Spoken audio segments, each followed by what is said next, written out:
What is going on, bros and broettes? It has been too long since we did a garage talk, dude. I haven't been hanging out with you guys in the garage lately because I haven't been cold enough, and now it's like freezing ass cold. So we're in the garage, dude, with all the lights on and the heater on. And ironically, we're gonna talk about something that's so not a winter bait. It's kind of pathetic. So you can probably turn this off, if you don't want to know about something that's new and cool, but it's new and cool, so I thought I'd talk about it. We have finally, after like 4 years, the Gambler Frogg is here, dude. This is a poppin' frog. I'm gonna run through kind of the origin story of it, some specs on it, what makes it different, because a poppin' frog is a poppin' frog is a poppin' frog, and this isn't a popping frog, even though it's a popping frog. So hit that like and subscribe button. Let's talk about the new Gambler Poppin' Frog. So this thing has been practically impossible to get, but I actually have two, and I actually bought them from Gunnersville Tackle and Outdoors down in Gunnersville. Paul, my buddy down there, actually from Waterfront specifically. I have green pumpkin, and then this one is purple flash. This one's kind of cool. I'm gonna get it out and show you this one as we kind of go through. But one of the coolest things about this guy, and I'll give you specs right off the bat actually first. So this thing comes in at 2.5 inches, and it's 7/16 of an ounce. So it's pretty hefty, pretty easy to cast. The purple flash color is super hot down in Florida right now. Like this is the juice. But what's really kind of cool about it is where it came from. So Val, a buddy of mine, owns Gambler Lures. He's been talking about doing a frog for years because it just fits. Like a poppin' frog, a hollow body frog, a frog in general is super stellar down in Florida with all the grass, with all the vegetation. And Gambler is synonymous with, heavy cover and vegetation. So it kind of fits the brand, right?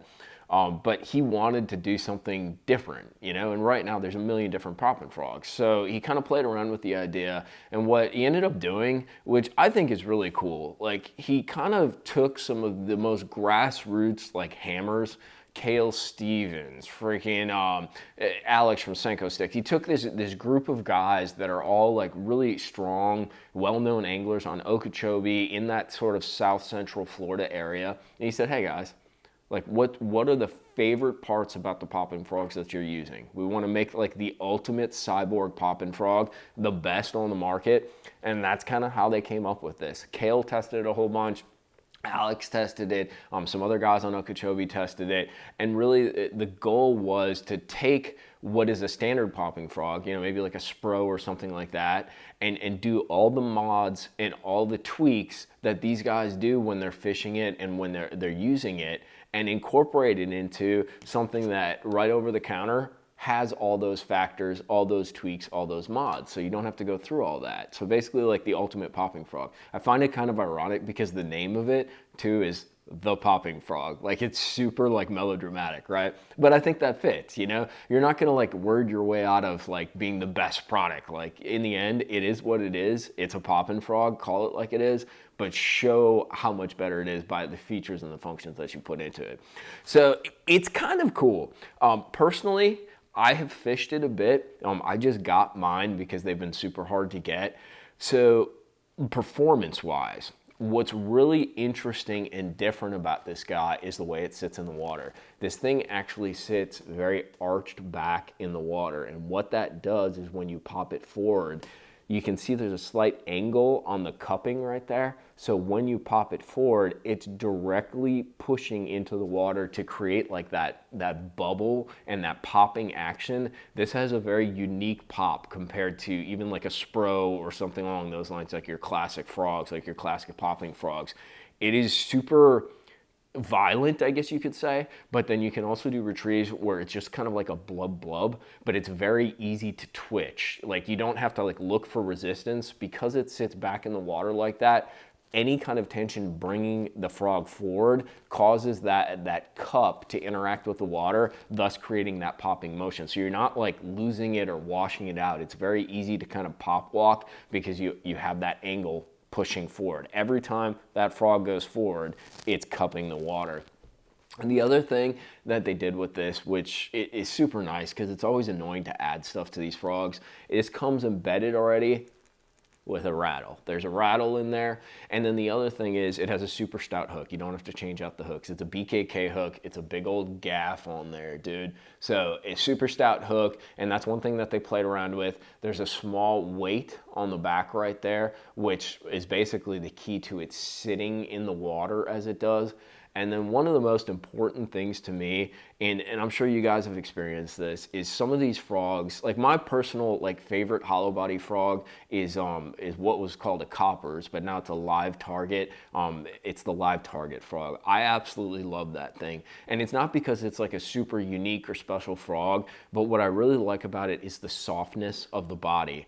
And I think that's one of the keys. And its softness is not only for compression when you get a bite, so those hooks expose and then you can actually hook the fish. That's actually one cool thing. You see how that pops? And it's right there. So when that fish bites down, the hooks pop straight up.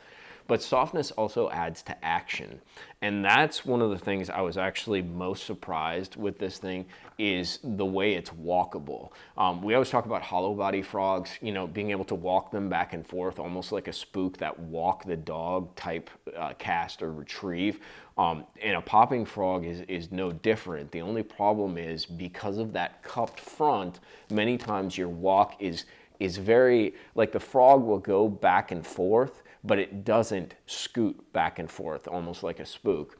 And what I was really surprised by with this thing is how much it actually was able to walk the dog and do that back and forth motion, and not with that much effort. It's pretty easy to twitch this thing and to get it to walk back and forth, because on Okeechobee, a lot of the hot popping frog gill relates to basically bed fishing. You can't see the fish, they're spawning, they're on beds, you can't see them directly down there. So you're basically twitching this bait because, you know, Okeechobee's a shallow swamp. You're twitching this bait almost in place to sort of trigger those fish, to intimidate those fish, get them to be aggressive because you're around their home style property, right? Like you want to kind of set them off.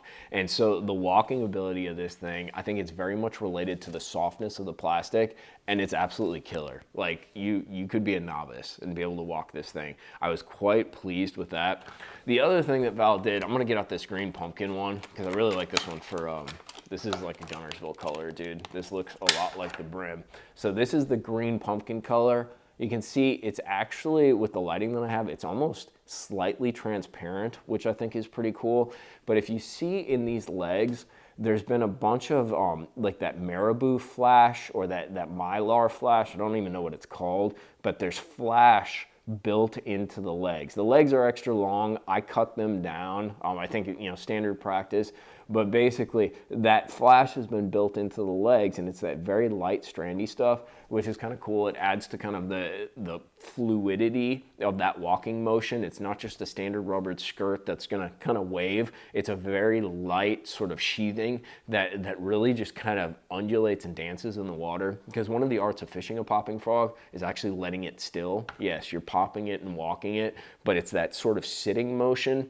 And that's also what's kind of cool with how it sits. So this thing is sitting back in the water, which to me, almost that subsurface kind of approach makes it a lot more palatable for these fish to bite, because you're kind of like right on top of them and that tail or butt end of the frog is already in the water. So it's sort of, I don't know, it catalyzes the process of them smashing it, because it's almost like dragging a soft plastic that's up in the water column, right?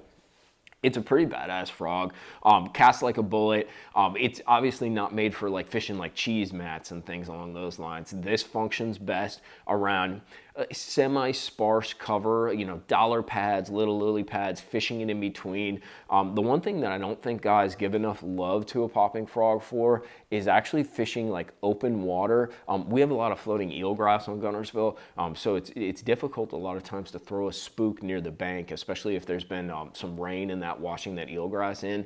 And what's nice is the walking action of this thing, I'm able to actually throw it in open water and pop it around. It's something that we do on Okeechobee and on Kissimmee quite a bit.